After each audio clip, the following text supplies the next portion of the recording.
Briterion Bollection is back, bitches. Yeah. Yeah, Whoa. it's been a little bit of a hiatus. I'm sorry about that. It's been a long time. Shouldn't have left you without a dope podcast to step to. Um, I'm your host Kevin.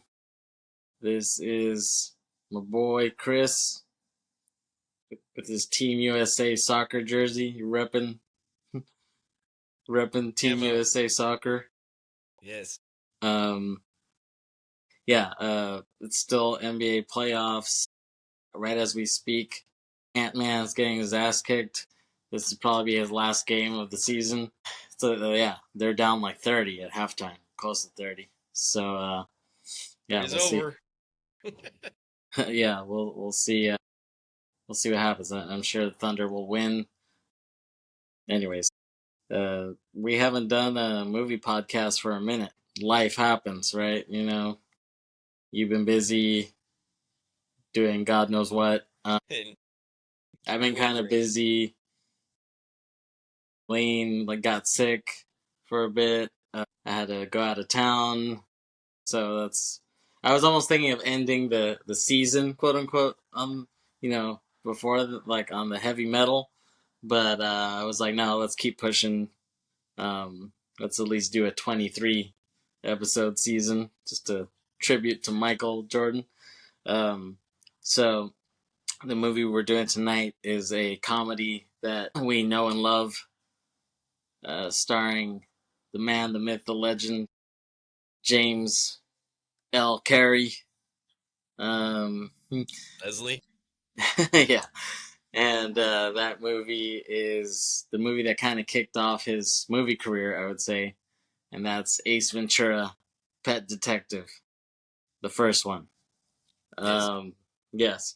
And, a lot of times our movie selection, it seems kind of random. Oftentimes the deciding factor is what's leaving Tubi this month. I check Tubi. It's like, okay, what's leaving? Okay, let's watch these before they leave and do a podcast on it. Prime starts charging you $20 for it. Yeah, exactly. Other. Damn Jeff Bezos. Damn you to hell. um. Anyways, Ace Ventura. Um, I was almost thinking of pulling a Blade 2. I was almost going to leapfrog, just go straight to Ace Ventura 2, which I think is even better than the first one. Yeah, But I'd agree. Yeah, but I remember enjoying the first one. So I was like, let me revisit it. And I was watching it, and it still holds up. So I was like, okay, yeah, let's tackle the first one. And I feel like it's a movie of importance because, it did launch Jim Carrey's movie career. He was already doing In Living Color. Yeah, I remember when this came out. I guess it came out maybe like 93. Um, I was already a fan of In Living Color. To me, he was like the funniest guy left because after a while, a lot of other people left, and he was still like the last guy standing, the white guy. And I thought he was funny. Fire Marshal Bill. Were you a big In Living Color guy, Kris? Oh yeah. He rocked it. He was awesome. It's a little Vanilla Ice imitation that he Yeah, did. yeah, I love that. Word to your mother. um, yeah, and then after he did Ace Ventura, he was on a hell of a run after that. He was just he was like on fire until he did Cable Guy.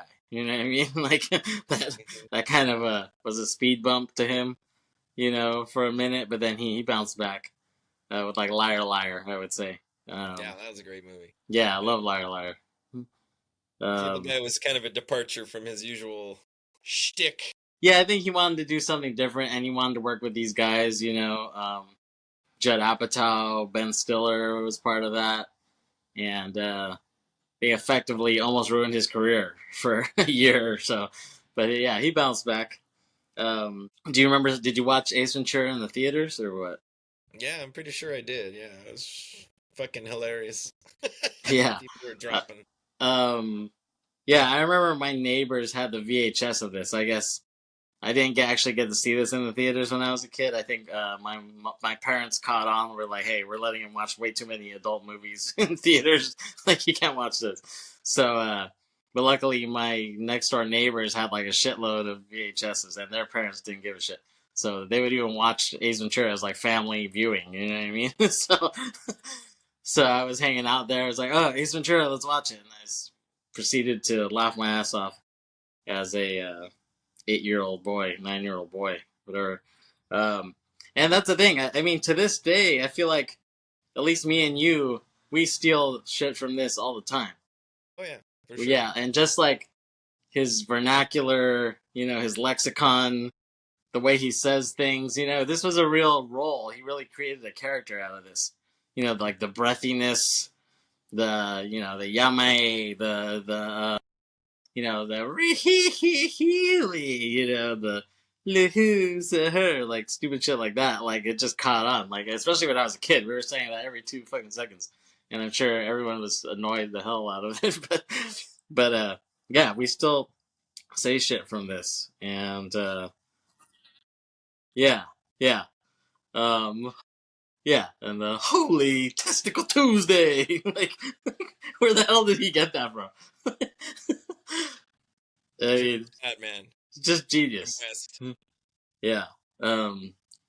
Chesticle Tuesday. Yeah, just brilliant lines.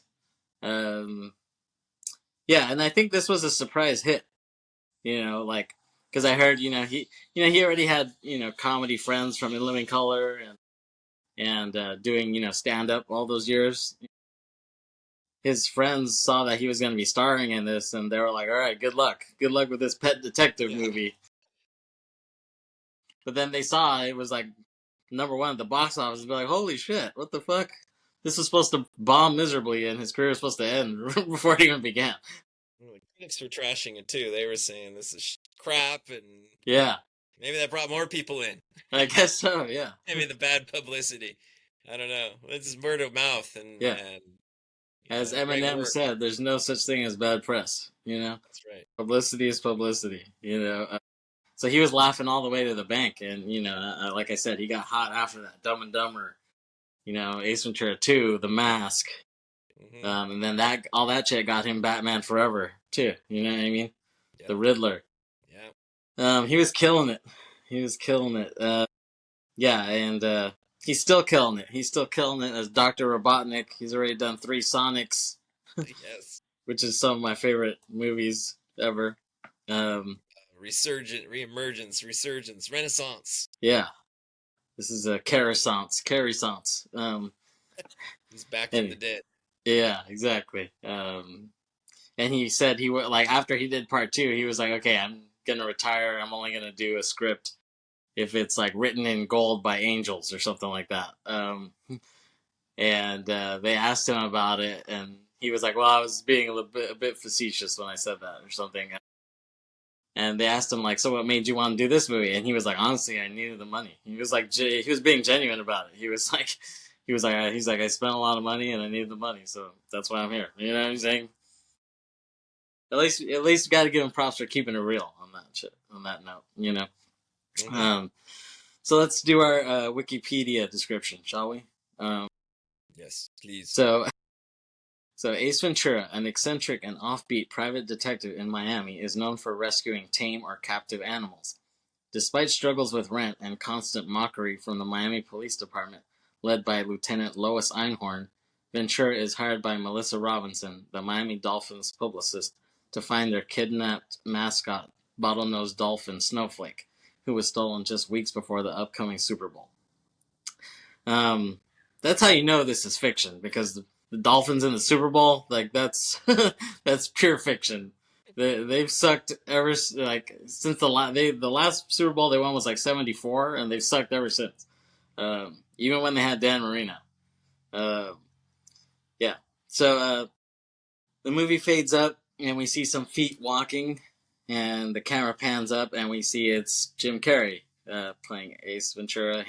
He's dressed up in a fake UPS uniform, the brown shorts, I remember this guy I worked with when I was at Target.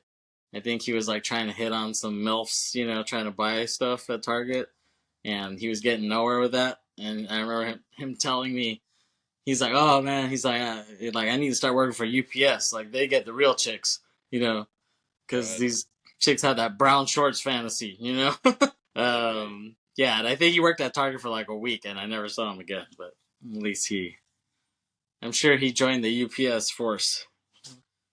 Maybe he's doing well with that. Still not getting laid. Yeah, exactly. Yeah, of course not. So yeah, we see him carrying a box, and he's just fucking it up, and you could just hear everything, all the glass breaking in it and stuff. The sound effect is so fake. Like as a kid, I didn't even notice it, but now you hear it, it just sounds ridiculous. Like just horrible Foley sound. You know what I'm saying? Like the guys were watching the movie and they're like breaking glasses, trying to get the sound effect, but it's so over the top. It's ridiculous. Yeah, and they set this in Miami for some reason, But I mean, watching this movie again, it's actually a lot better than I remember. Like the script is a lot tighter than I remember it being. I thought it was just pratfall after pratfall. The script is pretty tight, and I like that Udo Kier is in as the weird German guy who was in the Andy Warhol movies. He played like vampire, like Dracula, in Andy Warhol's Dracula. Anyway, so he's kicking the box down the door, and he knocks on the door, and this like scary, redneck guy opens the door, and you can tell it sounds broken, the box, and he's like, "Oh, sign for the package or whatever," and he signs a package, and he's kind of annoyed by the whole thing, and then the cute little dog runs to the door, and he asks if he can pet it, and he's like, "I don't give a rat's ass." and like, yeah, here Ace, he starts doing that baby talk, that like stupid shit like that. Like that just catches you, like it grabs your attention, especially as a kid. Like when you're a kid, you see that, you just fucking love it. Everybody was copying the shit afterwards. Like all the kids, you could just mention and then all the kids knew what the hell you were talking about. And this movie really showed off Carrey's, Plastic Man face. You know what I'm saying? If anything, they should have casted him as Plastic Man in DC Universe. That he would have been perfect. You wouldn't even need any CGI because he can just do all that stuff. You know what I mean? Like he can do it for real. I see him more as Plastic Man, not Mr. Fantastic. I feel like Mr. Fantastic is kind of more serious. Yes. Plastic Man he's like a movie star, right? So I mean, it's just perfect. James Gunn, you're fucking up. You need to cast Jim Carrey while he still looks relatively young as Plastic Man for your DCU reboot. Yeah, and then I love that he signs it, and take care now, bye bye then. Like, you know what I mean? Like, I love that. Like, and everybody was saying that too, in his breathy voice, like how he would say that. Everybody just stole shit from that. And then speaking of stole, he stole the dog, and he has the dog under his shirt while he's running down the street.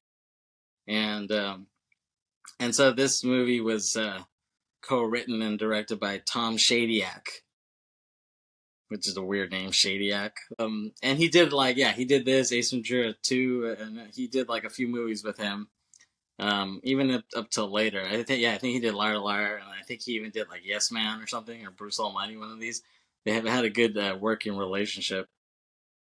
But I remember Tom Shadyac, he had like a near-death experience or something like that. Like he was like mountain climbing and he almost died, so it like kind of changed his life after that, and he started doing like kind of more serious movies. He did this movie called Brian Banks, which is based on a true story. It's actually pretty interesting.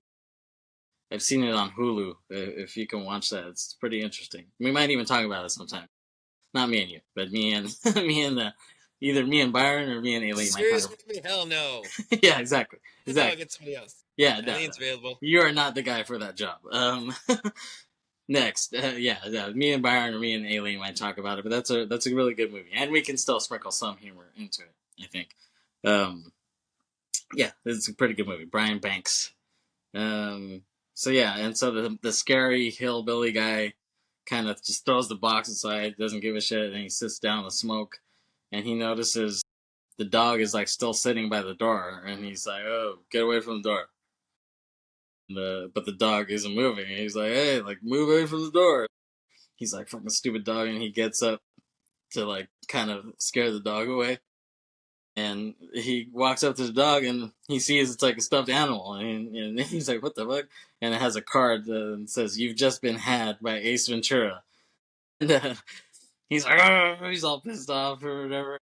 And what's funny, like, where did that "you've been had" come from? Like, I never even knew what that was.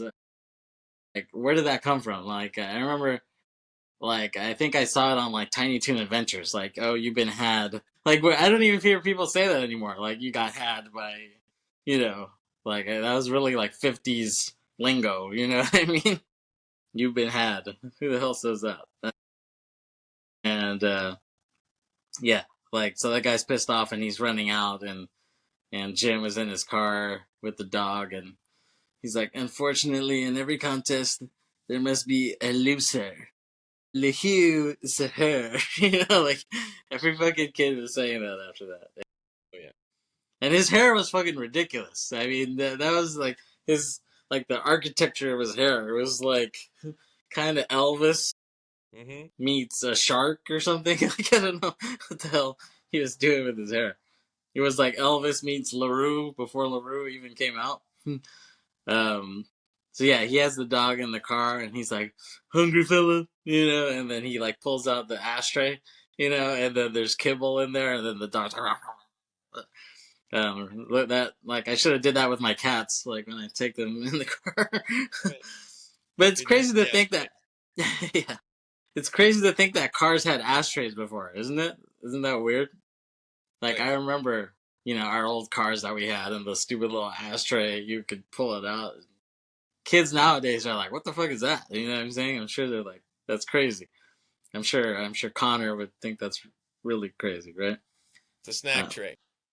Yeah. He's like, "Here you go, Connor." It's in there. He's like, "Wow, this is the most food I've eaten in weeks." Yeah.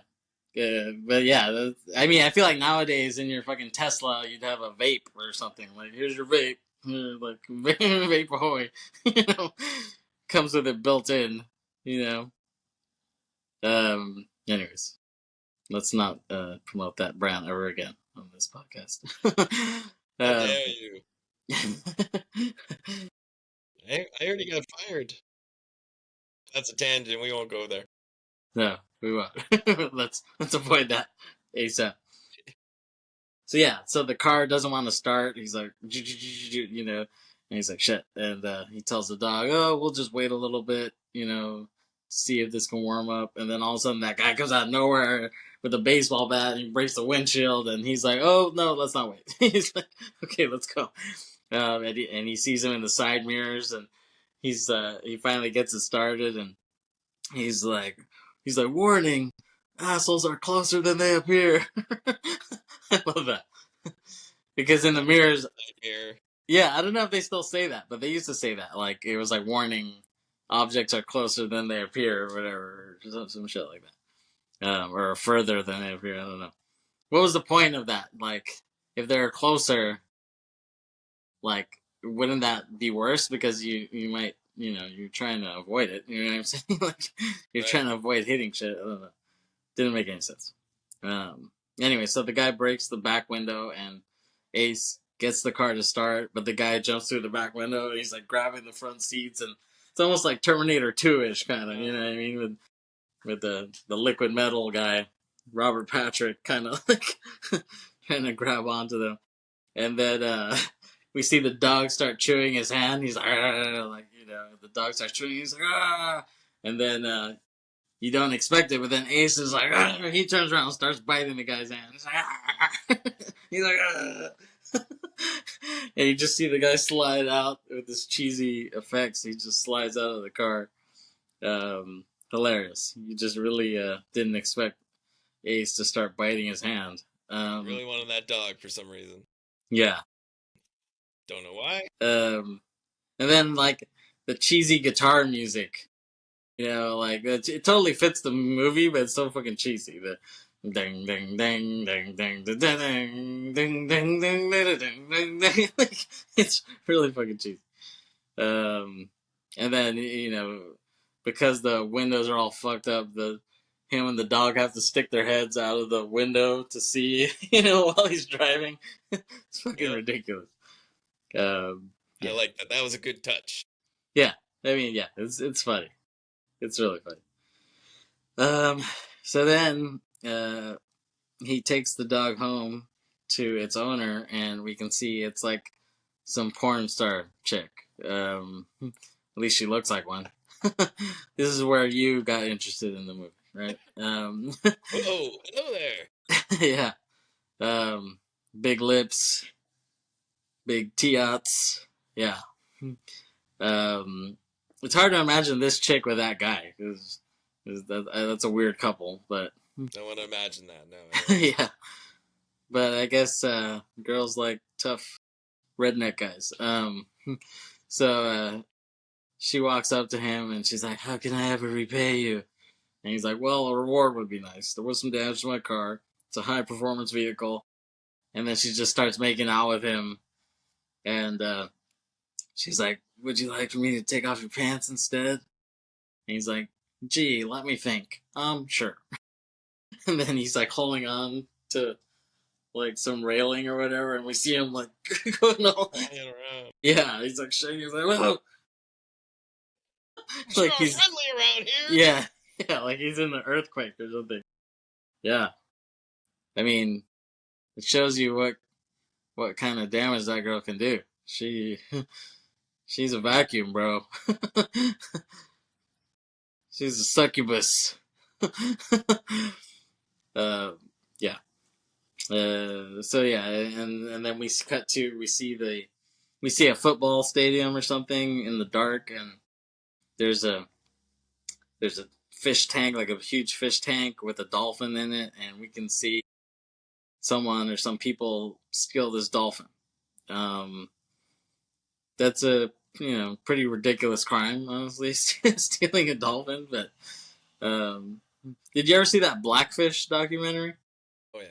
Yeah, it was pretty interesting. I was surprised how many people have seen that movie. I just thought it was just some random documentary, but it is pretty interesting. It's pretty good, and watching that really made me feel bad for these animals. You know what I mean? Like, They shouldn't be but in an enclosure, this tiny little enclosure. no, They lose their mind. yeah, but I think people, in the '80s, people didn't give a shit about that, or they didn't think about that at all. You know what I'm saying? Just like, oh, Joe, like, like he needs to jump and eat fish, and it was just like these animals were just for our entertainment. You know what I mean? Like we didn't think about their lives at all. You know what I mean? But that's why they don't do those whale shows and shit. They don't do that anymore because there was a few deaths. Like the one guy in Spain, he got killed during the show because he got like dragged by the Shamu. Pretty crazy. But yeah, like yeah, I mean, you don't think of those animals like it's like I remember in the documentary the guy was saying like they were hunting him and stuff, and he felt bad. He was like, "Oh, it was so sad." Like, well, we were hunting him, and because it's like separating a family of dogs or cats. It's like the same sort of thing. You know what I'm saying? You just don't think of it because they're fish. You know what I mean? Like, but they're really smart animals too. Um, and I think that's part of what makes this movie like Ace Ventura interesting actually is because it's a unique crime. What other movie is about a stolen dolphin? You know what I mean? like, that's what makes the movie pretty unique actually. So we see that crime taking place, and we see Ace park at his apartment complex, and he has a brown paper bag, pet food and shit, like cat food that we see, and then he like takes off a leaf from one of the palm trees or whatever, and he uses it to hide, like because I guess the landlord or whatever is sitting there, so he like covers his face while he walks by, Nicely and done. yeah, yeah. So that landlord guy, he's a veteran character actor. Actually, he's been in a lot of stuff. He was in Breaking Bad. He was in Californication. just to mention stuff that I actually like that he was in. He was in that show, Your Honor. He was like, I think that was kind of like the last thing he did before he passed away. The head guy, he was like the grandfather of the Italian mafia. That's a really good show. I know I'm mentioning all these Bryan Cranston shows, but he does good work. What can I say? Yeah, he was on that show. He passed away in 2023. Mark Margolis, but he's a really good actor. He's one of the best character actors, honestly. Like, he's Jewish, but he's played so many roles. He's played a lot of Hispanic characters, actually. Like, he was Mexican in Breaking Bad. He was in Scarface. He was Cuban in that. He's played a lot of Italians. He's been in Darren Aronofsky movies. He was a really good actor. Yeah, and he plays the landlord, and he's kind of an asshole. I mean, he usually played a-holes in a lot of his stuff. So Ace is about to go to his apartment, and the landlord pulls up behind him, and he's like, Ventura. Sorry. He's like, Ventura. And he's like, yes, Satan? And he turns around, he's like, oh, Mr. Dance. Oh, by the way, this movie has fucking the worst last names ever. I hate everyone's last name in this movie. Dance, Roger Pedactor. I fucking hate that. These names. Einhorn. I hate all these fucking names. Yeah. Dance. I hate that. So he wants the rent, and he can hear that he has animals, when he shouldn't have any, and he's like, I've been hearing animals. He's like, what animals? What are you talking about? And he's like, what's all this pet food for? And he's like, fiber?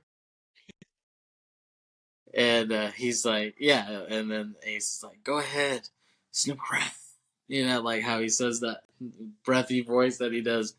So he goes in and sniffs around a little bit, and it's as clean as a whistle, And he's like standing right outside the door, and Ace just slams the door right in his face. It's like right here. It's like less than a centimeter away from his nose. But he's like, her. And then after he does that, out come the wolves. Like, all these fucking animals just come out of nowhere. It's just a cast of thousands of animals. Otters come out of the toilet. Penguins come out of the freezer. It's hilarious. He has so many animals in there. I wonder how they, orchestrated that scene. They must have had a shitload of animal trainers on this. Thousands. Yes. And so, yeah, he's like kind of living the dream. He loves animals, so he's hanging out with all his animal friends. Sometimes I feel that way, having 3 cats. But it's not quite to that degree of Ace. You're getting there. Ace is, yeah, gonna have these guys coming out of the woodwork someday. Anyways, so yeah, and then we cut to the Dolphins office, and we're kind of seeing the day-to-day, and there we're introduced to Robinson, played by Courtney Cox, in her prime, pre-Friends. It was like a year before Friends, because Friends came out in '94. I'm a big Friends guy. I know you're only getting into it now, I guess, right? Yeah, I watched a little bit, but now I'm kind of more appreciative of it. I'm going back, binging. Yeah, you've been binge watching and binge eating as you do it. But you saw her, like, remember she was in the Dancing in the Dark video, doing the white dance, you saw her there. She had really short hair there, and you remember her on Family Ties, right? She was with Alex P. Keaton. Wow. She was on there. Were you a big career? Were you a big Courtney Cox fan? Yes. Yeah. Cute Yeah, I mean, yeah. I don't furnace. She was hot as hot heat. Yeah. It was like she was skinny but with nice canisters, Yeah, she looked good. And so she and Roger Predactor are getting chewed out by the owner, who's like, I like how the guy plays him. He plays him like this a-hole-ish, Jerry Jones-ish type of guy. And he's like, how the hell do you lose a 500-pound fish? He's pioused. And she's like, oh, it's not a fish, it's a mammal. And he's like, well, thank you, Miss Jacques Cousteau. Yeah, he's pioused, and he's mainly pissed because the players are so superstitious, and they want to bring the dolphin back because it'll just like fuck up the mojo not having him there. Not that they give a shit about the animal per se, but he doesn't. Like the Super Bowl for the Dolphins is coming up, so they want the players to be game ready. And so Robinson thinks that it might be like PETA or something. She's like, well, we'll contact like animal activists and see what's going on.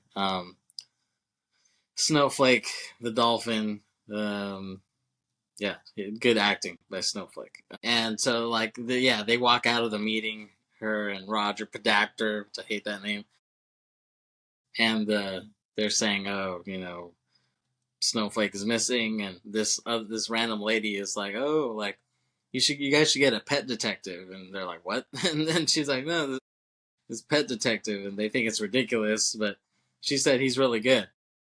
He helped her find her Cuddles, which I guess is a dog. Doesn't really sound like a cat name to me. Not my kind of cat, anyways.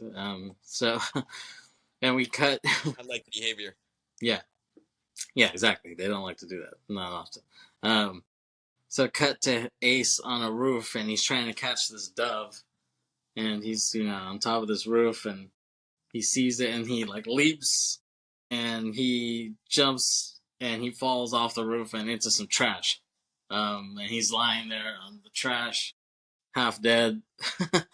And then he gets a page. Yeah, he has a pager, and he checks, and he's like, what the fuck? I guess I got work now, Did you ever have a pager back in the day? No? Sir. You weren't using that for your drug dealings? No, no tracking. Yeah, I Strictly mean, eye to eye, mouth to mouth. no paper trail, just Paper trail, no documentation, no receipts, no refunds, no exchanges. It's just funny to think about pagers. Like, that's crazy. You know what I'm saying? I can't imagine pagers now. I remember my dad had a pager, and that was like the only way I could get a hold of him. This was before cell phones were really, commonplace. And yeah, it's just crazy. Like, I would have to like call his pager um, to leave a message or something, and then he would have to like go on a payphone to like hear the message or something. It was fucking complicated. It was ridiculous. I mean, kids growing up, you don't know how lucky you have it. You don't need pagers. Supposedly, I guess doctors still use pagers, or drug dealers, I guess, still use pagers. I don't know. Yeah, but and then so Ace drives his fucked up car, head sticking out the window. I like he never gets the car fixed the entire movie. Yeah, He never yeah. gets the car fixed. No, I guess he never had the money. Until the very end, maybe. Yeah, that's true. That's true. It goes Yeah. along with the storyline. You're right.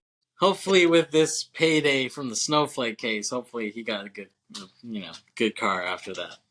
At least fix the fucking windshield. I mean, take it to Mexico if you have to. It's a lot cheaper. And then so yeah, he's driving the car, and then he does this like Tokyo drift, like he goes hella fast, and he spins out, and then he like parks perfectly in that spot, and he comes up with the classic line, like a glove. I used Which, that line the other day, and people were laughing at it. oh really? Yes. Where? Yes, setting up for graduation. I don't know the it's just like a glove, and everybody's like, remember that movie? Really? Yeah. I say that all the time, and no one knows what the fuck that is. They're like, It what? was an older crowd, probably. I don't know. Okay. Maybe there's a certain age group. Kind Yeah. of, they're kind of outside, maybe of that. Yeah. I don't know. Well, I mean, I mainly say it to myself. Like I'll do some random parking, you know, that doesn't look like all like I know I think I impressed a few people the other day. There was like, you know, I was parking at work and there was, you know, random people standing around and I had to do this big ass kind of loop. Like I think people were like, "What the fuck is this guy doing?" And I somehow made it like perfectly, like in one go. I didn't have to like, you know, Nice. reset. You know, it wasn't like a 50-point parking. It was just like all in one go, and I did this like almost like 360 to get in. And I was just like, my God, glove. And I think the people were like, "Damn, how the hell do you do that?" Just running for their lives with their children. Get Yeah, out of the way! yeah. Hey, that's the Ace Ventura way. Yeah. So that's a classic line. You know, even when I do, you know, stupid shit like you're saying, you know, when you're not driving, just doing something, you know, Mhm. like a glove. It's a nice little non sequitur. Um, yeah, good times. Yeah, and you know, when I drive, sometimes I do like basketball moves when I drive. Like I'm like I'm driving and there's people in the way, and I'm like Euro stepping. Like you know, I'm like get the hell out of my way, people. Yeah. That's why I will never let you drive when we go somewhere. I which I'm value to- my life. which I'm totally fine with. Cruel World next year. You're behind the wheel.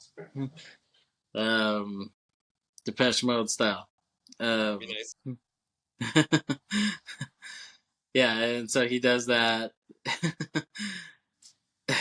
and he meets Courtney Robinson, and she asks, "Did you have any trouble getting in?" He's like, "No, the guy with the rubber glove was surprisingly gentle." And yeah, and his smile, like he would have that smile and how like breathy he says it. She tells him, "Well, security's tight the week of the Super Bowl." Like I said, total fiction because the Dolphins haven't been there in 500 years. So Never will be. she, yeah.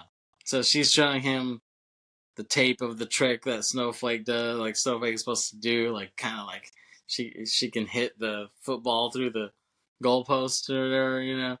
Hmm. And he's eating sunflower seeds, and he's just getting it all over the fucking place.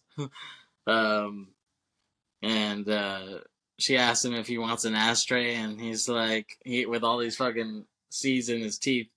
He's like, "No, I don't smoke. It's a disgusting habit." Hilarious. I love that. Nice build up. Um, yeah. And they take him to the field to check it out, and he's like dead serious. He's like licking the water, you know. He's like smelling the grass and everything. And I like how she introduced. He's like, "This is Roger Predactor." And he's like shaking his hand, black style. I mean, it's like this is the whitest guy you've ever seen. Like, why are you doing that? His name is Roger Predactor, which I hate that name, by the way. So Roger says, "You come highly recommended by Martha Matz." And he's like, "Martha Matz? Oh yeah, the bitch." They're like, "What?" And he's like, "Pekingese, hyperactive. She was half dead when I found her. Is that the tank?" And so, Yeah, like there's he, another tank on the football field. yeah, exactly. Is that the one? Yeah. Out of so many, you deduced it down to that one. Nicely Eh, done. yeah, and so he jumps in and he does this like Captain Kirk impression, and he does a good impression. He does it perfectly. You Yeah. know, a lot of people do horrible Shatner impressions, like because they think that's how he sounds, but that's not really how he sounds. Like when like Jim Carrey here, he actually makes him sound like how he really sounded in the original series. Like he was younger. You know what I'm saying? His voice sounded younger, and he was less doing these less like dramatic pauses. Like I think that came later when he was doing like these dramatic pauses, and he was more over the top. But when he was doing like a young version, you know, from the original series. A lot of people do like Wrath of Khan Shatner, you know what I mean? But he was doing or like Star Trek Generations or some shit, but he was doing the original Shatner. Maybe because they're both Canadian. I don't know. Maybe he gets the gist of it. Why do you think Americans get so much entertainment from Canadians? What the hell? Canadians are just better at doing shit than Americans. You know what I mean? They're just funnier. Comedy, yes, probably. Comedy, they've got us beat there. Yeah, I mean, come on. Candy, Eugene Levy, I mean, Carrey, Drake, you know. He's hilarious. I mean, yeah. Come on. Trump wants to tariff the comedy, my friends. Can't It's have that happen. bullshiggity. We need laughter in our lives. Yes. We need more Canadian laughter. SCTV. Yeah, exactly. With That's candy. where all the great comedy came from. It was the boiling pot, so to speak. Yeah, exactly. That was their, Impetus. second city. It was like Second City, Canada, and that was, it was like their SNL breeding ground, Mm-hmm. So the reporters are asking where Snowflake is, to Courtney and Pedactor.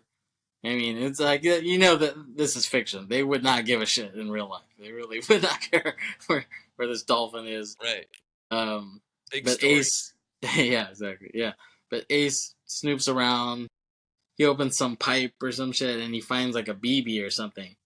He sees like a little BB, and he does that stupid smile. He does that grin that he does or whatever.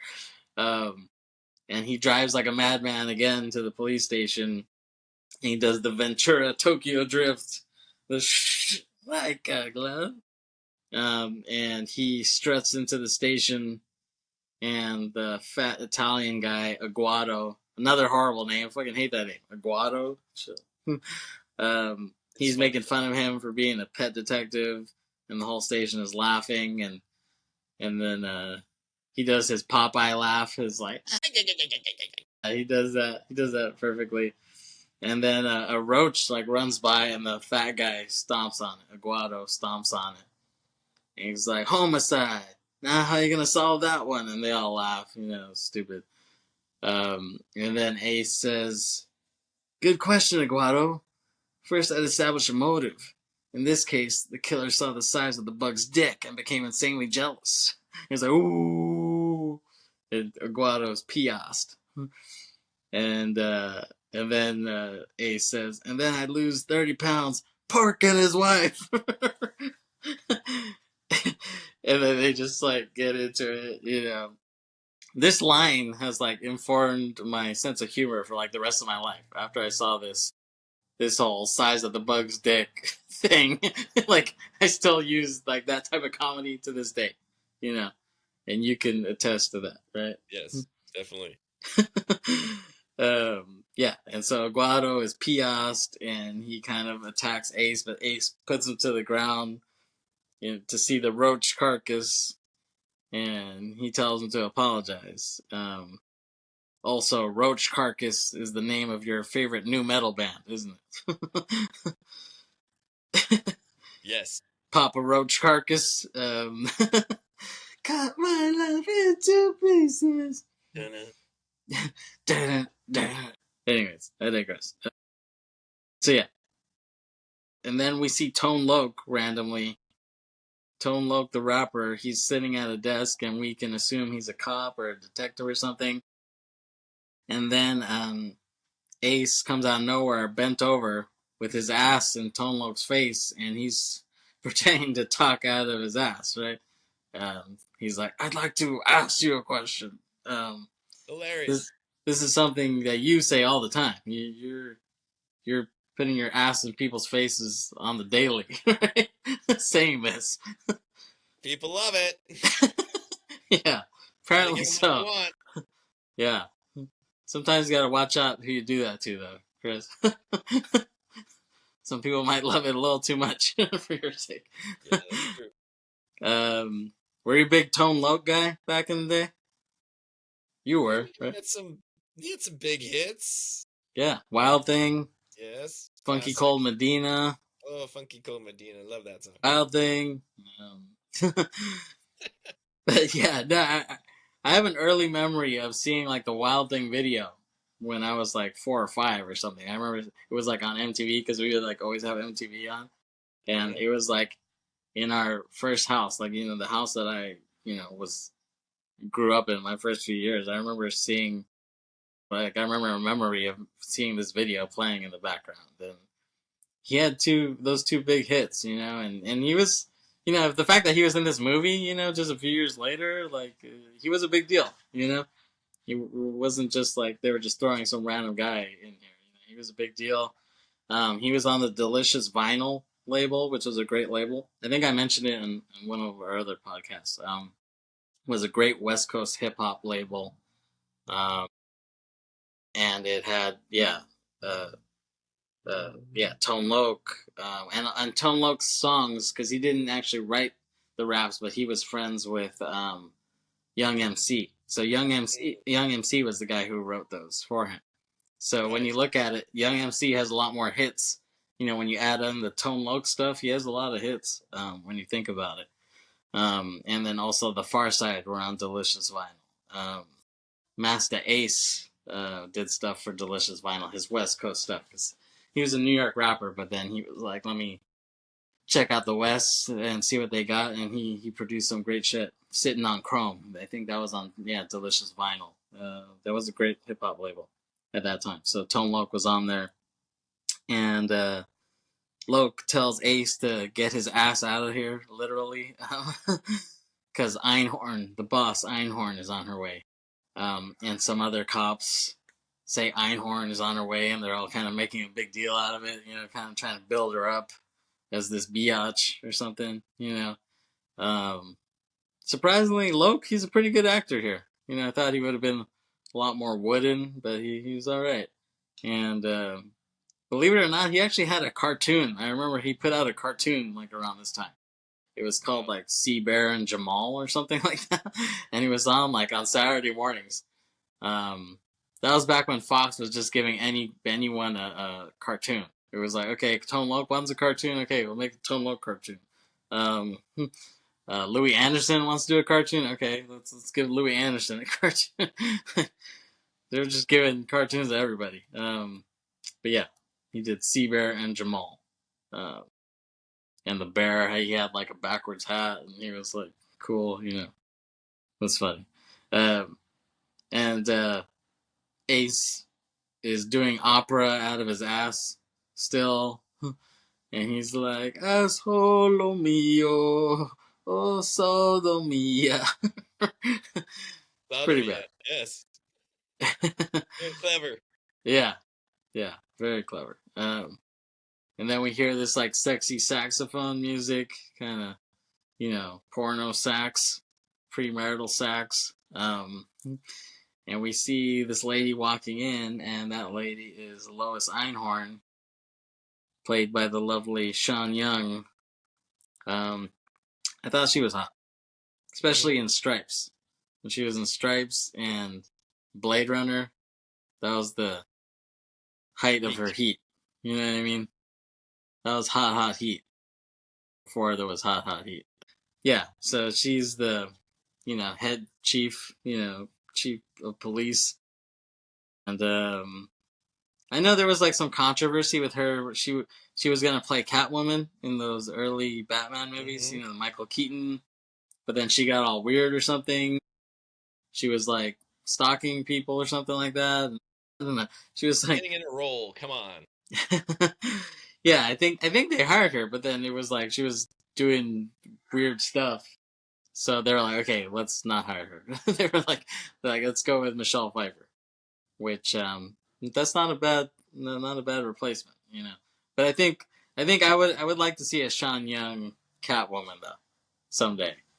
Um, or in an alternate universe, I would have loved to have seen that. They should at least have her do the like a voice, like a animation. She could do the voice of Catwoman. I think that would be cool because she really was a fan. I guess that's why she wanted to play Catwoman so badly. I guess she was a real fan of the '60s show, and she's like, "Please let me be Catwoman, please." Like she was begging everyone to play that role. Um, and actually, if you there's these good docu series called what was it, Icons Unearthed or something? Yeah, like Icons, and they've done uh, the series on a few things. They've done it on Simpsons, they've done it on Star Wars, they've done it on Marvel, but they've done a Batman one too, like on the movies, and those are really good. You can find out about the whole Sean Young situation. But yeah, I think it's on Tubi. So if you do Batman Icons Unearthed or whatever, it's a really good docu-series. I really recommend those. They're really good. Yeah, so she walks in and she sees Ace's ass bent over talking to Tone Loc, and he gets up and he sees her and he says that classic line, the "Holy Testicle Tuesday," which I don't know where the hell he got that from, but that's fucking hilarious. I love that. First off, I love alliteration. So the Testicle Tuesday just rolls off the tongue. Um, and that's the only time you'll probably hear me say the words tongue and testicle in the same sentence. Three syllable, two syllable, three syllable. Nice rhythm. Yeah, nice iambic diameter, whatever the hell that shit's called. I don't get how that works. The Shakespeare lingo, whatever the hell you would do. Yeah, so he says that classic line, "Testicle Tuesday," and she fucking hates Ace. She really hates him, and it's weird. It's like I didn't get like her performance is kind of weird because it's like she's trying to do like a trans voice or something. Like it's like she's kind of talking kind of wooden, kind of stilted or whatever. I don't know. Maybe that's what she was going for. I don't know. Kind of gritty. Yeah, like when you watch it back, like I know she had that kind of voice in general, but there was something about her delivery of the lines that were just kind of weird. Like it was like she was trying to, yeah, exactly. She would do that. She would talk out of her teeth a lot. You know what I mean? Yeah. She's like, "Fucking Ace, you're a fucking asshole." She would do that a lot. So she thinks Snowflake is a porpoise, and he explains the difference between a dolphin and a porpoise. Um, and he's like, and then she walks away. She's like, "Okay, I don't give a shit," you know. And then he goes back to bending his ass in Tone Loc's face, and he's like, "Do you have a mint? Perhaps some Banaka?" Were you a big Banaka guy back in the day? Oh no. I mean, I feel like I could never find those. Like, I think I wanted them when I was a kid, but I could never find them in the store or anything like that. Banaka, it was like hella 80s. You know what I mean? So if you don't know what Banaka is, it was like a spray. Yeah, like a mouth spray, tea spray, and you would see it in a lot of movies. Like it was like, okay, the weird science. We have a hot date. You would see guys spraying the like Saved by the Bell. You would see guys like they have a date. Like freshening up their mouth. Mouth freshener. Yeah, I mean, yeah, Banaka. I hated that name too. It's stupid. It did give you quite a kind of a little bit of a rush though when you used. I don't know what they put in that shit, but yeah, it was like you were wakes you like up. it was like you were pepper spraying your mouth. And you're like, and you're like, oh shit.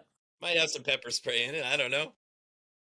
Maybe it was. They're like, oh, Maybe a little weed. I don't know. There's some kind of chemical in there that was like giving you a little woohoo.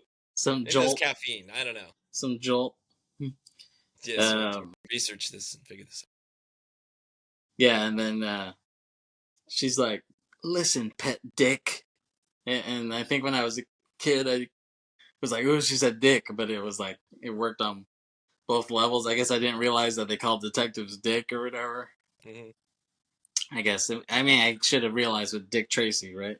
Like he was a detective. And he's like, "Maybe I'll call you sometime. Is your number still 911?" Yeah. And then we cut to a metal band. I guess it's Cannibal Corpse. They're playing at a club, and Ace walks in, and it's just pure metalheads headbanging, and yeah, Like, yeah, exactly. And I think they did this to be funny, just to like juxtapose Ace with all these metalheads, you know, and him totally being totally different from that. So yeah, he's like kind of doing a stupid mosey into the club, and um, we see he so the whole point is that he's going through this club to go to this dungeon area, this secret office of the club, um, and some weird guy knocks on the door, and he's like, "Okay, what's the password?" And he's like, "New England clam chowder," or "clam chowder," and he's like, "New England clam chowder." And he's like, "Is that the red or the white?" And he's like, "Oh, okay, who gives a shit?" And he's like, "White," and he's like, "Okay." He lets him in, um, and so that guy, he's just like some nerdy guy, and he does, he has a lot of computers and shit. I guess this nerdy dude tracks whales and dolphins with like sonar radars or some shit like that. Um, and I guess he tries to send these, animals out of harm's way. Like he knows where like they're gonna be poached or whatever, so he like tries to lure them to other areas where they won't be poached. Um, so Ace asks him to look up any purchases of marine equipment for dolphins in the area, and he's like, "Got it." So he gives him basically a list of some people who made these purchases, and he sees that some equipment was bought by this Miami billionaire guy, Ronald Kemp, played by the guy I mentioned earlier, Udo Kier, German actor who he worked with Andy Warhol. So Andy Warhol, if you don't know, he also produced and directed a few films, some of them underground and some kind of more mainstream. And he did a couple horror movies. He actually did Dracula and Frankenstein. And so Udo Kier played Dracula in Andy Warhol's Dracula. He really produced it, and the director was this guy Paul Morrissey. Um, and yeah, it's just kind of cool that this guy has worked with Warhol in some capacity, and those movies are really hard to find. Actually, they're really hard to find. I've been looking for them forever. I can't find them. I guess you could download them maybe on like some torrents or whatever. I just been too lazy to do that, but they're really hard to find. Criterion Collection released them back in the day, but they've been out of print for years. Like you can't find the Dracula, you can't find the Frankenstein, but they are considered cool cult films, and the fact that Warhol is a part of it, and so this guy was lucky to play Dracula, Andy Warhol's Dracula, nonetheless. And also, so to tie into our heavy metal episode, so this guy was actually going to be in Dune. He was going to be in Jodorowsky's Dune. He was going to be like Paul Atreides or whatever at that time, and that would have been like right around when he did. He worked with Warhol. It would have been like around that same time, like a year or two after. It would have been that was like his prime, and then he kind of went away and doing. I think he just did like German B movies for a while, and then somebody brought him back for Ace Ventura randomly. But he does a good job playing an eccentric German billionaire. Um, doesn't he seem like one of your German uncles or something like that? Very realistic. Like I was going back to Bavaria. Yeah, I'm sure. The Bavarian cream. So yeah, so it's cool that guy's in it, and he tells him that he put money to build that Dolphin Stadium, and he tells him, oh, he's having another one of those "I'm the richest guy in the universe" parties soon. And Ace goes, really? Yeah, so that was another thing we would emulate a lot. So he goes to the party, this billionaire party with Courtney Cox as his date, and she's like, I swear, if you do anything to embarrass me in front of Camp, which I hate that name. I hate that his name is Ronald Camp. Like just like it doesn't seem very German. I mean, maybe if it was with Camp with a K, which I don't think it is. I think it's just yeah, Mein Kampf. Ronald Kampf. Yeah, no, I think it's just Camp. Maybe it was. Maybe. I think it's just sixth grade camp. You know what I mean? And yeah, he's being a jackass. Like she rings the doorbell. He's like, ooh, he's like pretending to be an otter or something. And then like the butler opens the door, and he's like, "Hey, Captain Stubing, how are Gopher and Doc?" Which, I didn't even get that as a kid. I didn't even know what that was, but it just sounded funny. Just how he said it, I thought it was hilarious. Only later did I realize that was like Love Boat or something, right? Yeah, Yes, brilliant. yeah. Um, Love Boat was before my time. Even though, yeah, I always heard a lot of references to Love Boat growing up. I guess Love Boat was a real generational, important show for people. Were you a big Love Boat guy, Kris? Yeah, Love Boat, Fantasy Island, same night, I think. Yeah, it's a nice lineup there. Yeah. Can't go wrong. They always Which, had all these amazing stars on the show, like every week it was a different 20, A-list or B-list stars. Like, you're like, wow, Bruce yeah, Jenner. What's he doing yeah, out here? I don't know. yeah. I think I saw like a Facebook thing. I don't know. I didn't know if it was real though, because it was just showing all these random ass people. I was like, he was in Love Boat. Like, what the fuck? Like, he was Yeah, in a lot Love of them Boat. were. A lot of them were. Yeah, it's crazy. Yeah, I missed the Love Boat. Um, A lot of babies. yeah, I, I don't even think they really showed it in syndication. Really, somehow I missed the boat, literally on that. Um, so yeah, and so he mingles in the party. Camp sees Courtney and he kisses her hand, and he asks who this guy is, and she says this is Tom Ace. He's a lawyer, and this is not the first time or last time Carrey has played a character pretending to be a lawyer, because he also did that in the great film I Love You, Philip Morris, which is a great film. It's one of his best, I think. And me and Aileen will talk about that movie sometime because she loves that damn movie. You saw that movie, right? It's one of Carrey's best, honestly. I like the directors of it. The directors of that. He also did Crazy Stupid Love, which is a surprisingly funny movie. They did Focus, which is pretty good. Will Smith and what's her face? Barbie girl, Margot Robbie. I was gonna say Pamela Anderson, but that was the wrong answer. Sorry. Wrong Barbie. She was Barb Wire. Yeah, yeah, Barbed Wire. I love the intro of Barbed Wire. First couple minutes, the credit sequence is the best. I always Yes. wanted to see Pamela Anderson stripping to "Word Up" by Cameo. You have me. You And have she me gets like stripping. milk jugs, and she's like, like this is great. This is awesome. You need to revisit Barbed Wire, Kris. You're like, yes, I will be revisiting it alone. Anyways, so yeah, and Ace thinks Camp stole Snowflake, so he's snooping around.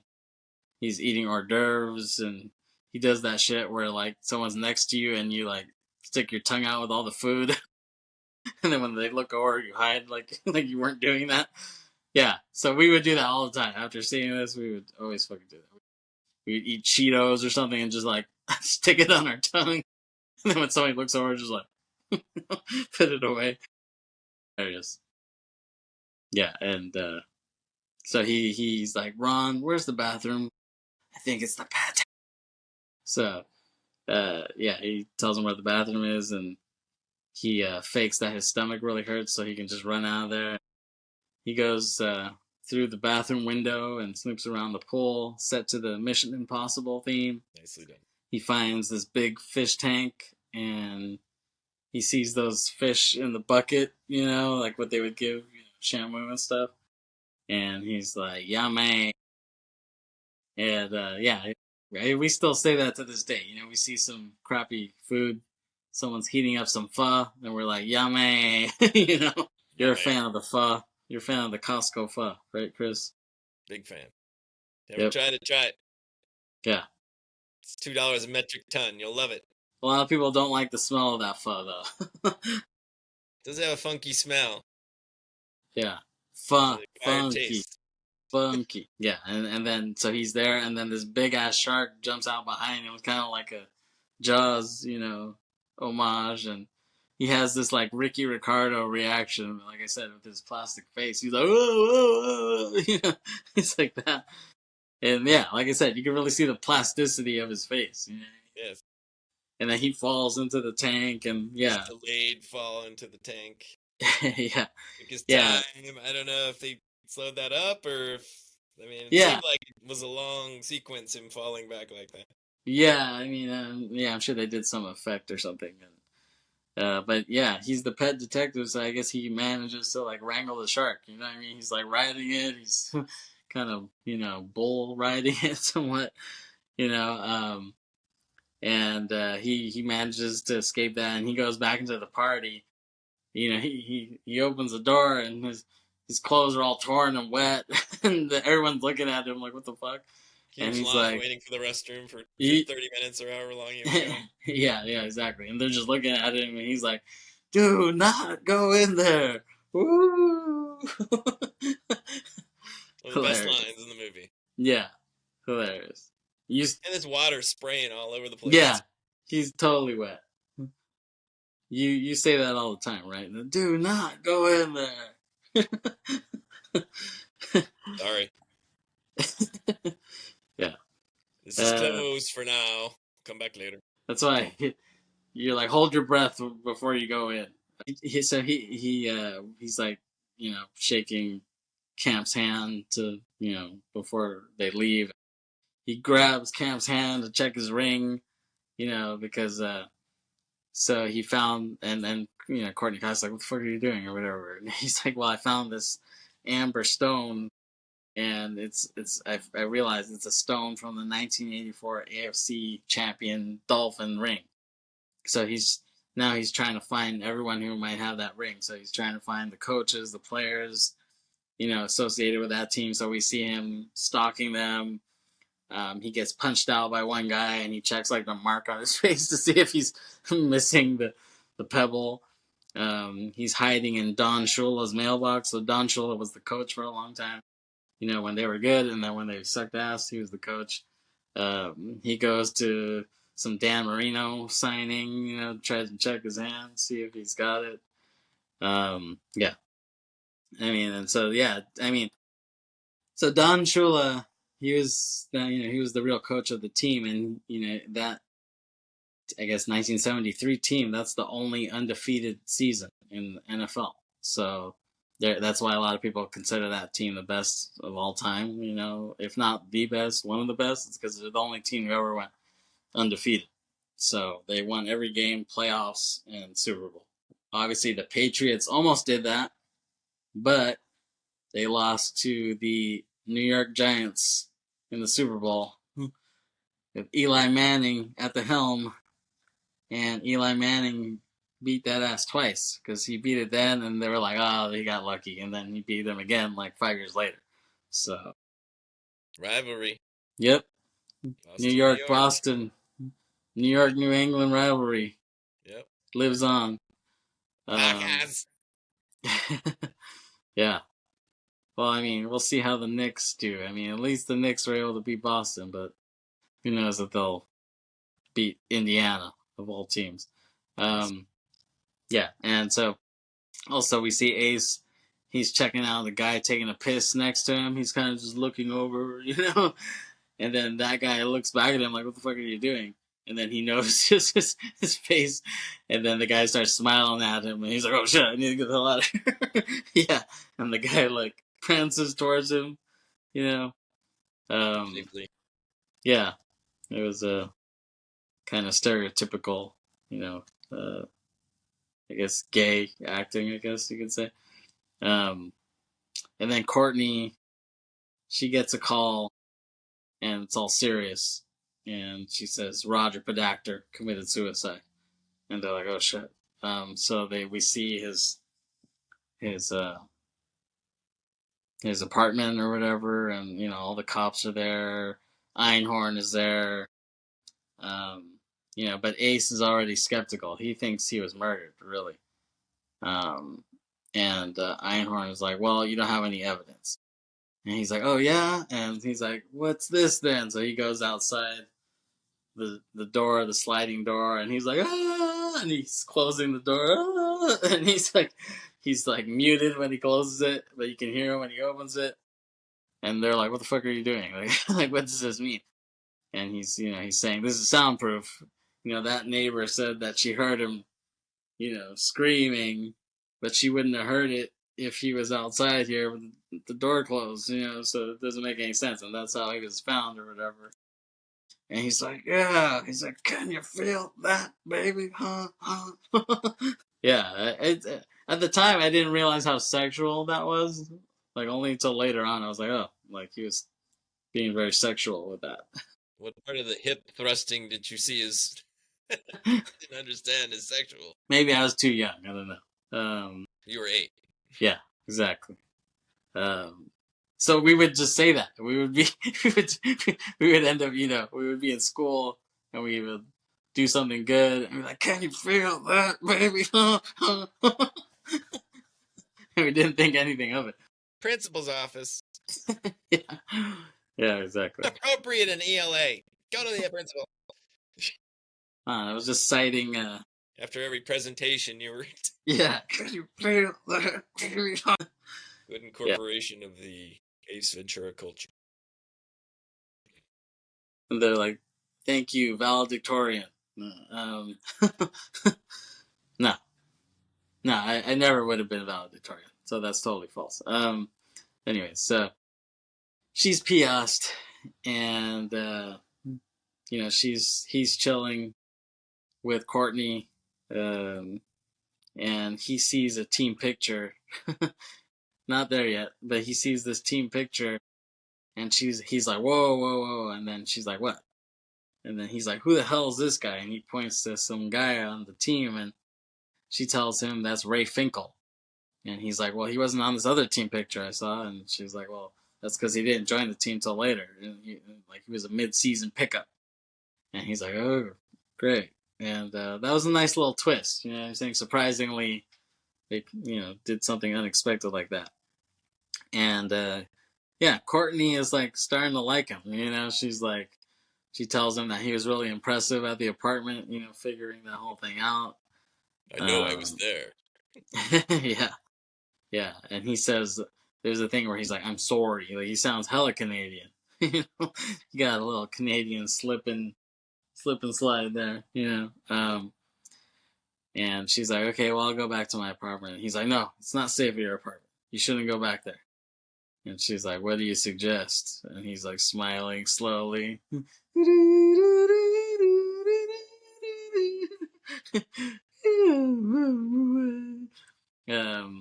Yeah, and all the animals are watching them do it. You can see them under the covers, like, which is a hard scene to film with like 80 plus animals or whatever. Yeah. Like chain them down. Yeah. And they break free and they fight each other in the middle of the sex scene. But they got it done. It looked good. Yeah. Somehow that edited all together. Yeah. These are very highly trained animals. Highly chained animals. Yeah. Maybe trained too. I don't know. They got the best in the business for this film. I mean, they say never work with animals or kids, and they worked with like 50,000 animals in this. So, broke a lot of rules. So yeah, and they're kind of resting in bed, and she's like, "Oh my god, like 3 times," and he's like, "I'm sorry, that's never happened to me before. I must be tired."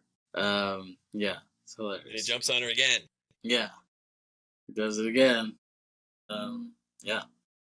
Apparently, he ate his Wheaties before this. Ate a lot of pineapple before this. A mango and peach. Yeah.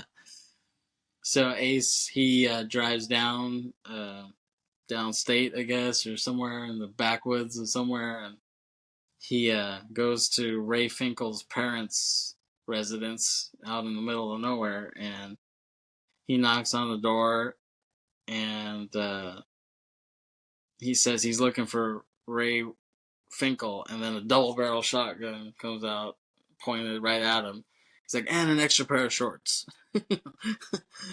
And they ask him, okay, what do you know about Ray Finkel? And he proceeds to go through his whole dossier. He knows everything about him. He does more research than Nardwuar. I swear, he knows everything about Ray Finkel. And they ask him, like, "You're not one of those hard copy people, are you?" And he's like, "No, I'm just a big Ray Finkel fan." Were you a big hard copy guy? Not No. really. Inside edition, you weren't feeling that. No, more National Enquirer type of guy. Like the hard factual stuff. Hard journalism Yes. of Bat Boy and shit like that. Aliens are living in our sewer system. Yeah. Yes, that was a great article and very full of facts and documentation and proof and evidence. Yeah. Only the best research for you, right, Kris? Yeah, and his parents blamed Dan Marino for losing the Super Bowl because the laces were out on the football. Like, meaning, you know how the side of the football, those laces there, like, they were in when they should have been out or whatever, because it's like easier to kick the ball that way when it's placed a certain way. I'm not that big of a football guy, but so yeah. That's for grip, I guess. The laces. Yeah, but like it was going to be a kick or whatever, so I guess the laces should have been on the inside, because if they're out, it can kind of fuck up the kick. You know what I mean? Like Right. the physics of the kick or whatever. Yeah, and yeah, they fucking hate Dan Marino. His mom was like, "Dan Marino should die of gonorrhea and rot in hell." Die of gonorrhea. That's pretty bad. I'm surprised Dan Marino was in this. Like, he signed off on all this bad mouthing. He's like, "Hey, as long as you pay my ass, I'll do whatever you want." It was a roast before there were roasts. Yeah, they should do a roast. They should do a Dan Marino roast.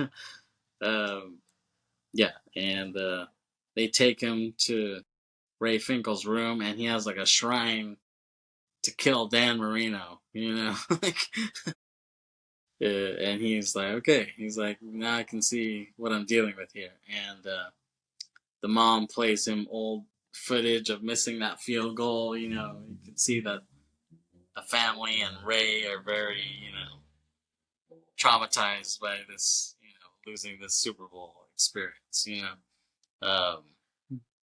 Yeah. So I feel pretty bad for them. It's kind of like the guy in the Buffalo Bills who missed that kick. I know fans hated him, sent him all kinds of death threats and stuff like that. I think a little bit is based on that kind of, because obviously this is fictional. It's not like this is the real guys or anything like that. And so Ace calls Courtney to see where Dan Marino is, and she tells him that he's doing a commercial shoot or whatever. And he's like, "Oh shit!" And so we see Dan doing the shoot, and he gets kidnapped by like some fake football players. They like drag him away, and they're like, "Where the fuck are you going?" And they just keep dragging him. And Ace chases after them in his car, and it's fucking crazy. They manage to dodge Ace, but it's like this, Fast and Furious or like Bullet car chase scene. And we see the media hounding Einhorn, and she goes in her office, and Ace is in there, and she's like, "What the fuck are you doing here?" And she's like, "When I get out of that bathroom, I want you gone." And he's like, "Well, is it number 1 or number 2?" He's like, "I just want to know how much time I have here." And she should have been like, "Oh, well, actually, I piss longer than I shit, so it could trip you up." Yeah, and so he tells her his theory on the whole Finkel, Snowflake, Marino, Pedactor thing. And she's like, okay, let me hear this. And so he explains it, and she asks him, "Okay, where's Finkel now?" And he says he's plotting his revenge. And she stands up, and she just starts making out with him. And, she's like on top of him, and he's like, "Your gun is digging into my hip." And she's like, "What's wrong?" It's like, is that bony little bitch Robinson up your ass or whatever? Like, I like how she says that, bony little bitch. um, and we see him banging on Courtney's door, and and she's like, "What the fuck? It's 2 a.m. Like, what the hell are you doing?" And he's like, "You have to commit me." um, so he has this brilliant idea to be institutionalized in an insane asylum to try to do more research or whatever. Um, and he's like he pretends to be like some football player who went crazy. And he wears like a tutu, and he's looking like an idiot. And players really get that now with like CTE. You know what I mean? A lot of players would be in that situation, or even worse. I would say, yeah. So I mean, this was before CTE, but he could have used that as a total excuse to be sent in there. And then we see him, like, he meets the doctor. Courtney introduces him to the doctor, and then he does the whole slow motion thing. And then he's like, let's see that instant replay. And he's like, he goes backwards and stuff like that. I like, you Brilliant. can see Courtney is like, if you look at it, Courtney is like breaking up on that. Yeah. Like, she kept a straight face, but at that one moment, you can see her, she just lost her shit. Yeah. And they Yeah. kept it in the film for whatever reason. I don't know. Like, I guess they just didn't have any other takes, maybe, and just it was probably the best take that they could use. And like how he like bounces off his shoulder. He's like, it's very funny.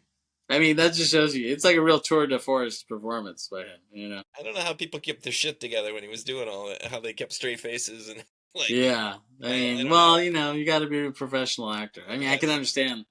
Surprisingly, Tone Loc was like the most serious guy on the set. Like he was probably the most straight face actor in the whole damn thing. Um, Yeah, and it's funny, like seeing Courtney in the hat she wears here and like how her hair is here reminds me of Lauren Holly in Dumb and Dumber. She has like in the Mm. beginning, she has like the same sort of like bowler hat and like her bob haircut. It's kind of funny. And then I mean, Jim ended up marrying Lauren Holly. Mm-hmm. You would think he would never have a shot with a chick like that, but then there you go, ace in the hole. I think they were picking her for the movie, but then for that movie, and then Dumb and Dumber came later, and Oh, I see. He's so like, keep her on file. yeah. Yeah. And anyway, so he sneaks off and he goes to like their storage or some shit like that. And he's like trying to be sneaky, but then he like steps on this bubble wrap and he's like, oh shit, whatever. And he finds Finkel's box of crap, and some orderlies like are like right there, and he's like, oh shit. And he's like trying to hide. And he like doesn't know where to go, so he just jumps into the box, and luckily the orderlies don't come inside. They walk out, and then all of a sudden the box just rips, and he's just like just laying there on top of it. Yeah, that was good timing. And he snoops around, and he finds a newspaper cutout about a hiker named Lois Einhorn who went missing. And he's like, what the hell? And he realizes that there's some connection between them, So this is the type of crap that could only happen pre-internet. You know what I'm saying? Like, once the internet comes out, you can easily find, people's names and research and shit. Like, if any news articles like this would be up there, and you would know, hey, why is the chief of police, this lady who went missing hiking or whatever? Like, you know what I'm saying? Like, and nowadays you have YouTubers digging into all kinds of unsolved cases and shit like that, and trying to like find solve mysteries and shit like that. You know what I'm saying? Like, this is the equivalent of like how you used to be able to like buy a plane ticket at the airport, right? Just like a paper ticket, like that day, whatever, and you didn't have to go through security or any shit like that. You know what I'm saying? You could just go on like something ridiculous like that. That would never happen nowadays. You know what I mean?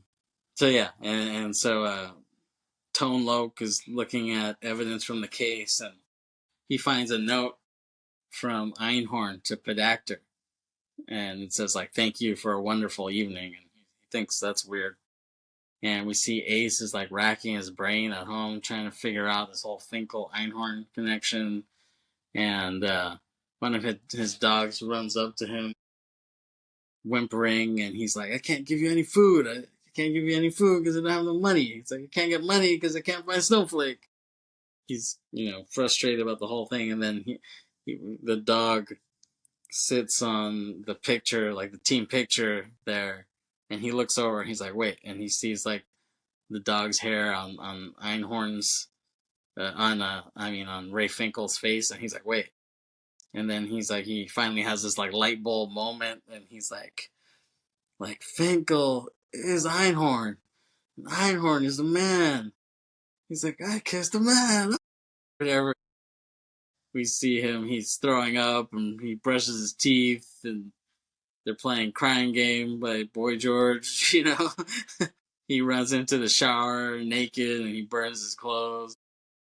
He's like chewing a shitload of gum. He's like throwing 50 packs of gum in his mouth. I mean, I don't know. Is this homophobic?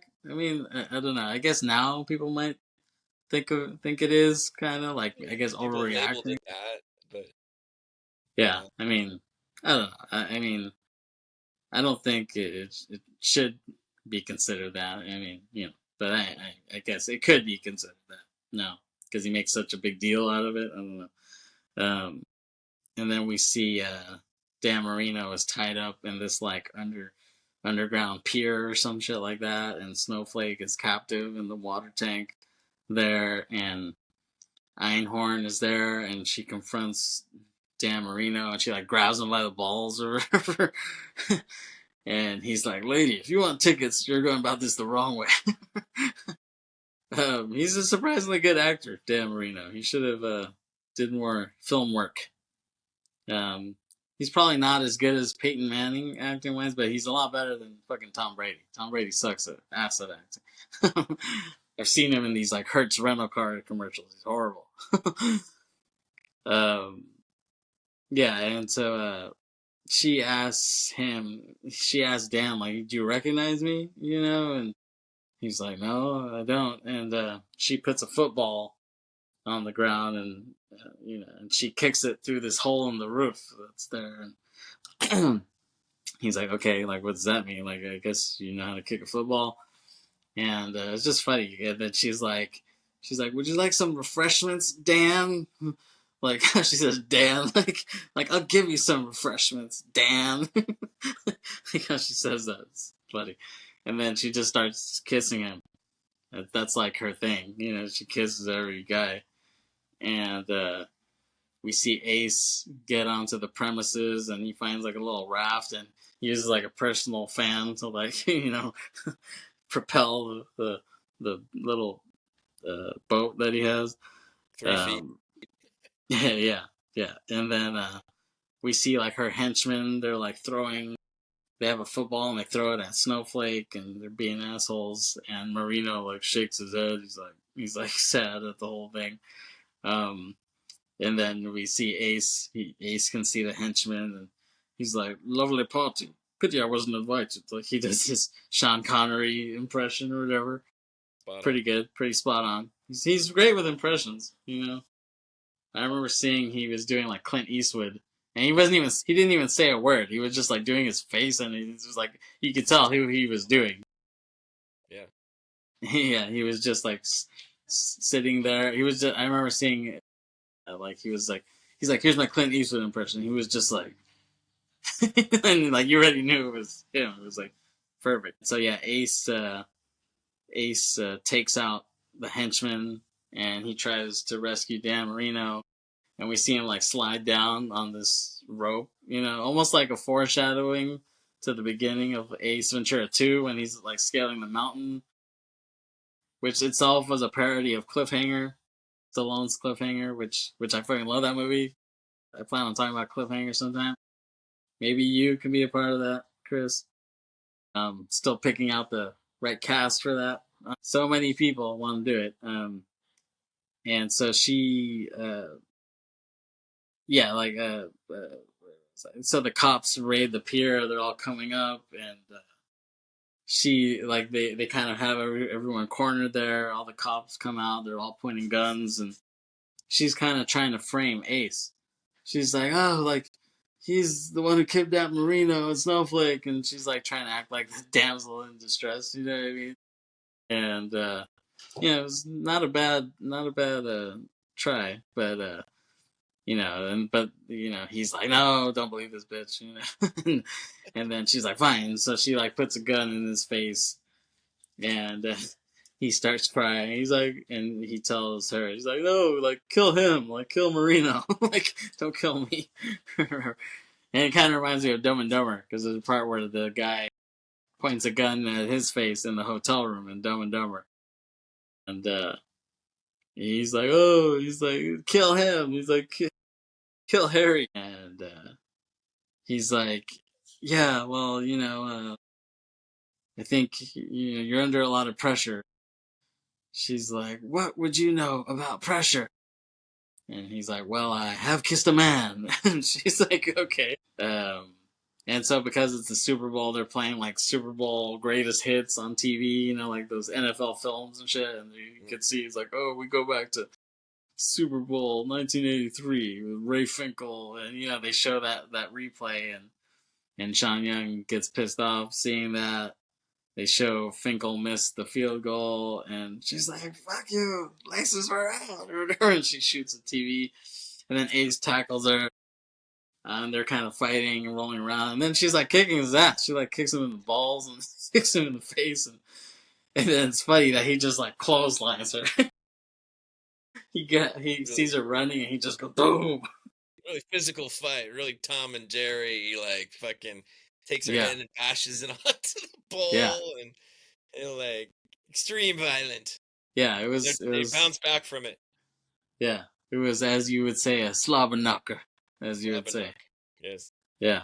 Yeah, she was beating his ass, and he's on the ground, and Dan Marino's like, "Oh, like you're really getting your ass kicked," And he's like, "Yeah, thanks for pointing that out." And then like she puts his hand in his mouth and like drags him. It's pretty funny. And she tells the cops to shoot him. She's like, "Shoot him! Shoot his fucking ass!" But then Courtney Cox comes out with a gun on Tone Loc. She's like, "Hey, if you guys do anything, this guy gets it," or whatever.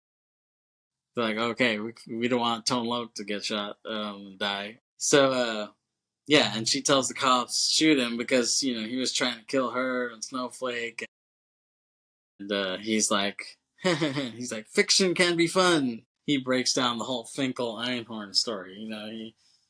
He tells him, hey, she was Finkel, but then she changed her identity, and she basically tells him that she tells all the cops there that she's a man, and he starts to rip off her clothes, and he tries to pull out her hair. He's like, if she wasn't a man, would she have this? And he's like trying to pull out her hair, and it's not coming off.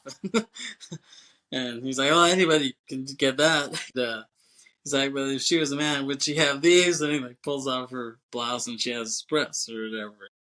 And he's like, that kind of surgery can be done over the weekend. And then he's like, well, if she was a woman, would she have this? And he pulls off her skirt. There's no penis there. But then Marino tells him, he's like, hey, Ace, come over here. And he goes back and talks to Marino, and we can see him looking behind her, and he sees something. And he's like, and then he tells, the rest of the cops, he's like, oh, well, like my associate Dan Marino has informed me that he's like, this is why Roger Predactor is dead. He found Captain Wanky. And he like turns her around, and her penis is, bent Buffalo Bill style, in the back.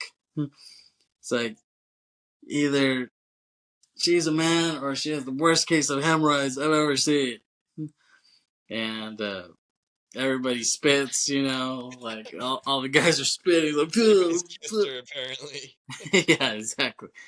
All the guys, Aguado's like spitting, Marino's spitting, everyone's spitting.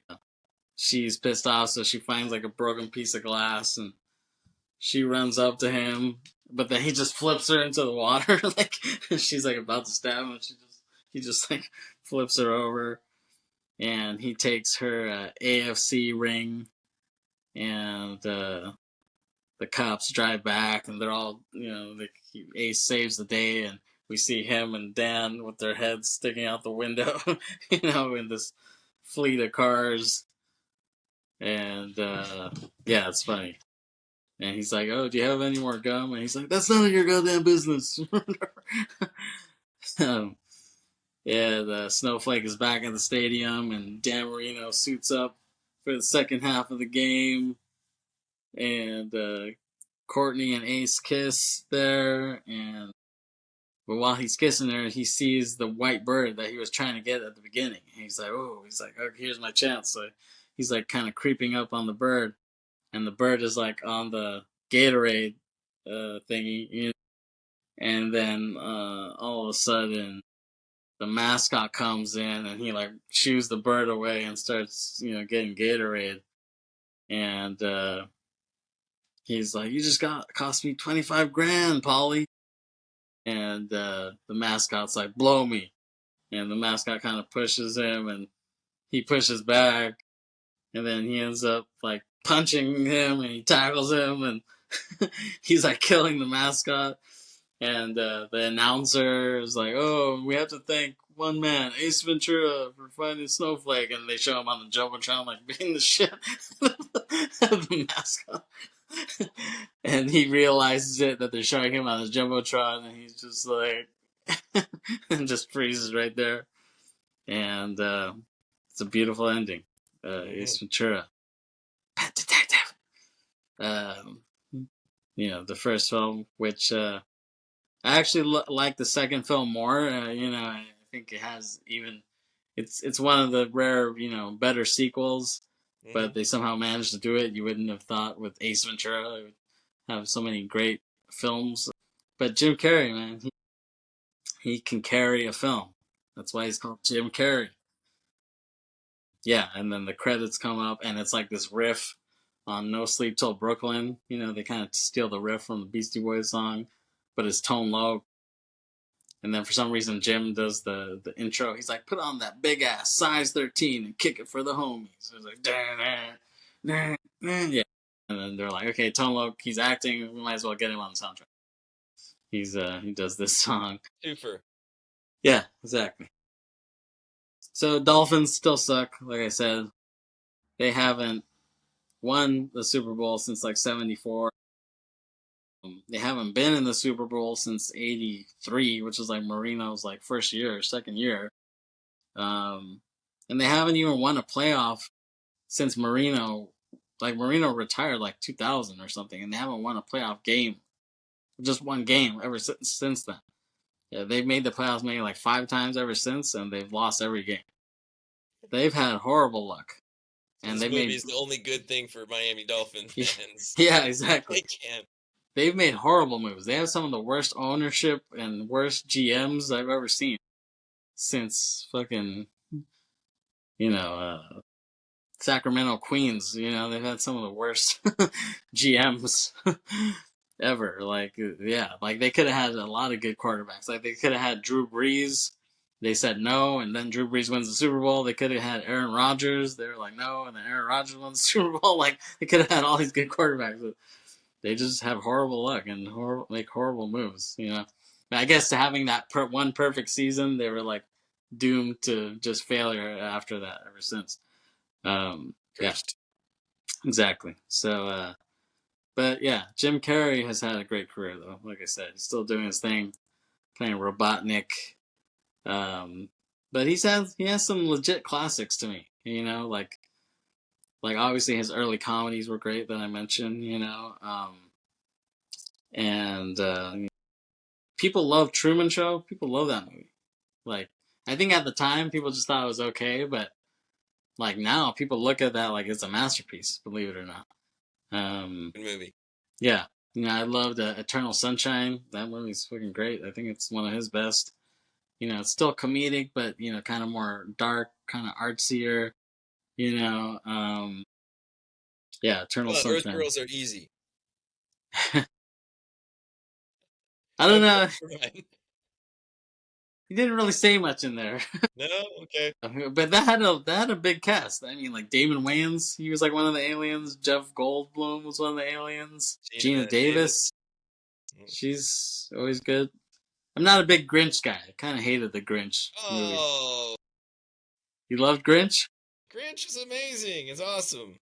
He kicked it up a notch. That was a little too cartoony for me. What is a cartoon, Stratus? It's not a documentary. I wanted to see a docu-series on the Grinch, how he stole Christmas. I wanted to see a true crime docu-series on this. But I love Philip Morris.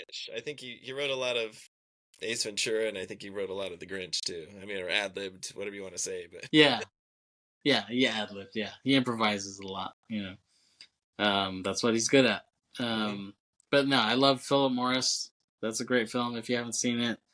One of his other kiddie ones I kind of like was Lemony Snicket. I thought that was funny. Yeah, that was really funny. It was an awesome movie. He snuck in a lot of adult humor in there too. There's a part where he's talking he has the kids, and Meryl Streep is there, and he's pretending to be like a captain or something, like some Irish captain or some shit like that. And she's like, "You have a boat?" And he's like, "Yep." He's like, "Yes, Mom, I have my own boat." And the kids are like, he's that fucking Count Olaf. You're falling for this shit. And she's like, "Oh my God, I want to ride your boat sometime." He's like, "Yes, it's a big boat, my lady. It's very big." He's like, "Take you on a ride all night." He sneaks in a lot of adult humor. And then she's like, "You have a lovely, you have a lovely way with words. Like, you sure know how to turn a phrase." That's what she tells him. And then he's like, "Yeah." He's like, "I know how to smack it up, flip it, and rub it down too." He says that. If you watch it, Google it. I mean, people out there, yeah, find it on YouTube. Find that scene. It's hilarious. He's so funny. Smack it up, flip it, rub it down. And on that note, thank you for listening to Briterion Bollection. If you want to see the video of this, you can become a VIP member at Patreon. You can find the link down below here. Down below in hell, you can find the link. No, down below in the description. You can listen to us on Spotify too. Like if, you can just put the audio on Spotify if you want. Thanks for joining us. Stick around next time. Maybe we'll do Ace Ventura 2 when nature calls. You never know. Thank you, Kris. Yes. Thank you, Kris, for joining me. It's always a pleasure. Likewise. And we'll see you next time. Briterion Bollection. Biatches. Peace.